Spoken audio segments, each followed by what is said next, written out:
Et salut à tous et bienvenue pour cette nouvelle vidéo depuis longtemps. Et oui, faute de monteur, pas de vidéo, et on n'avait plus non plus de petite voix, donc c'est moi qui est là. Je me présente. Kainian, petite voix tuteur et glandeuse professionnelle. Mais passons, aujourd'hui je vais vous parler du grand, du très grand, du célébrissime Capone Beige.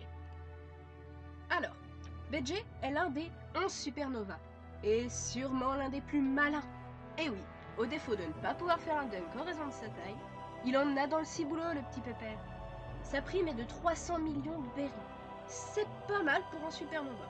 C'est entre Kuma et Zoro pour vous situer un peu. Petit flashback. Sa première apparition date de Sabaody et franchement, on n'a pas été très convaincus. Il paraissait très faible et n'avait aucun impact dans l'histoire, un peu comme Rouge. En voyant la vitesse à laquelle il s'est barré en voyant Kizaru arriver, ce qui est relativement compréhensible, on n'a pas trop pensé à le voir comme ça maintenant. Parlons de sa situation actuelle.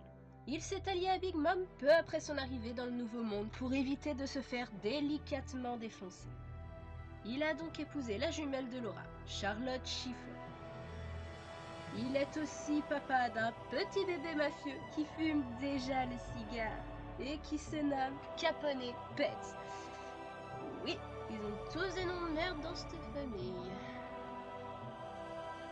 Mais avant de s'allier avec le groupe de Luffy, il leur a quand même causé beaucoup de soucis. Il débarque à Zoo, il réussit à capturer Sanji et César en les menaçant lâchement. Il attaque Pecoms par derrière car ce dernier n'est pas assez convaincant. Bref, on le voyait pas du tout allié à la base. Il est maintenant l'un des 3 piliers de l'Alliance avec Luffy et César, sachant que Luffy, il fonce dans le tas comme d'habitude et que César se planque. Ouais bon, en gros, il est pas trop aidé. Il leur fait donc part du plan pour assassiner Big Mom en 4 étapes. Petit 1, on débarque au mariage sans invitation.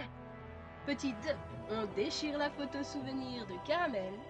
Petit 3, on balance 3 roquettes qui vont tuer Big Mom. Et petit 4, on prend le thé et on la regarde agoniser. Mais bon, la suite, vous la connaissez. L'incrustation, réussi.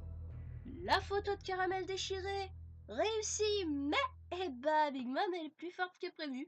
Du coup, c'est un peu échec, mais c'est surtout la merde. Son pouvoir? Alors, pour rapidement résumer, il possède le Shiroshironomi, un fruit qui permet de faire sortir des hommes de son corps, plus petits d'abord, mais qui, une fois sortis d'une certaine zone, reprendront leur taille normale. Ce pouvoir est très pratique pour rapidement prendre l'avantage numérique, mais est surtout idéal pour une évasion. Il ne possède pas d'arme en particulier, mis à part ses canons présents dans son corps, toutefois en version miniature. Récemment, il a créé une forteresse géante du nom de Big Father, qui est pour certains super bien faite. À voir si c'est tout ce qu'il a en réserve. Pour résumer tout ça, en gros, PJ, c'est un mec extrêmement cool, intelligent, très sûr de lui, qui peut facilement trahir quelqu'un et qu'il ne faut surtout pas prendre à la légère. Pecoms pourra en témoigner. Bon, tout ça, c'est plutôt badass, faut avouer. Mais où est-ce que Oda a eu l'inspiration pour un personnage pareil? Eh bien en fait, Capone Beige a été inspiré du célèbre Al Capone. Mais alors, c'est qui lui?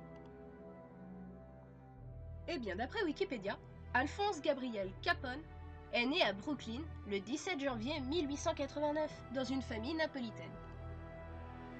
Bon, je vous épargne les détails sur sa vie familiale et sa jeunesse, puisqu'elles restent assez banales.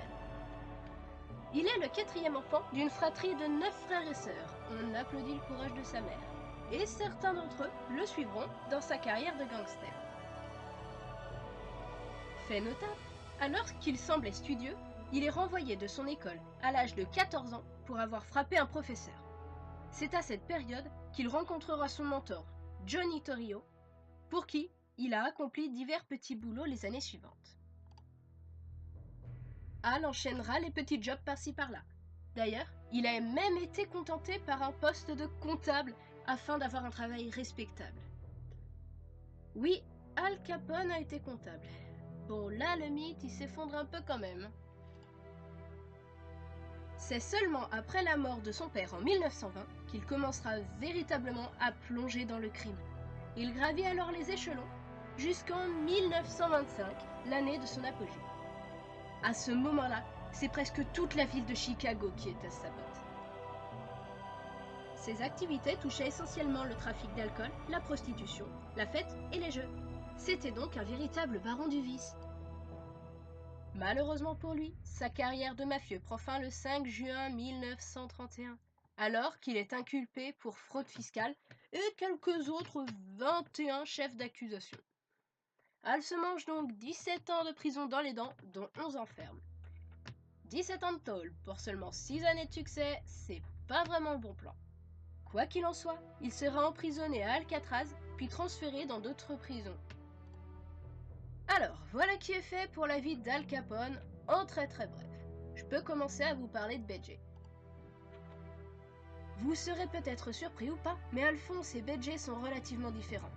Il n'y a que le nom qu'ils partagent et 2 ou 3 éléments. Tous deux ont un goût indéniable pour le luxe et les costumes. À 25 ans déjà, Al avait les moyens de s'offrir des costards à 5000 $ pièce. Sinon, à part le fait que ce sont des mafiosi à l'italienne qui portent le même nom, je vois pas réellement ce que je pourrais citer d'autre. Passionnant, n'est-ce pas? Quoi qu'il en soit, on pourrait extrapoler et tenter d'expliquer le sadisme et la cruauté de BJ par un événement spécial dans la vie de Capone, à savoir le massacre de la Saint-Valentin. En cette sainte journée de l'amour commercial, Al avait fomenté un larcin pour faire descendre l'un de ses rivaux, Bugs Moran. Par un coup du sort prodigieux, ce qu'on n'était pas présent au moment des faits. C'est donc ces hommes qui sont morts à sa place. D'ailleurs, BJ se différencie de lui puisque ce dernier n'attaque que les chefs et n'a que faire du menu fretin. Pour poursuivre mon raisonnement, j'ajouterai qu'Al Capone était connu pour une chose. Contrairement à ses contemporains qui se contentaient de trafic, il n'hésitait pas à tuer. Pour le reste, BJ me semble très largement inspiré, non pas du vrai Capone, mais plutôt de la légende Capone véhiculée par la pop culture. À partir d'ici, je vais tenter d'abréger au maximum pour conclure. En ce qui concerne l'équipage de BJ, la chose est simple, et je ne vous apprendrai rien. Il fonctionne comme une mafia. C'est une mafia dont Capone est le parrain. Je pensais pouvoir vous parler de Vito et Gotti, mais il s'avère qu'il n'y a rien à raconter. Oda leur a simplement collé des noms de mafieux sans pousser ses références plus loin. D'ailleurs, il possède souvent de cette manière. Bon voilà, c'est sur ces phrases que je vous quitte en finissant par une citation d'Al Capone lui-même. Ne prenez pas ma gentillesse pour une faiblesse, je suis aimable avec tout le monde. Mais lorsque quelqu'un ne l'est pas avec moi, faiblesse n'est pas le mot dont vous vous souviendrez à propos de moi.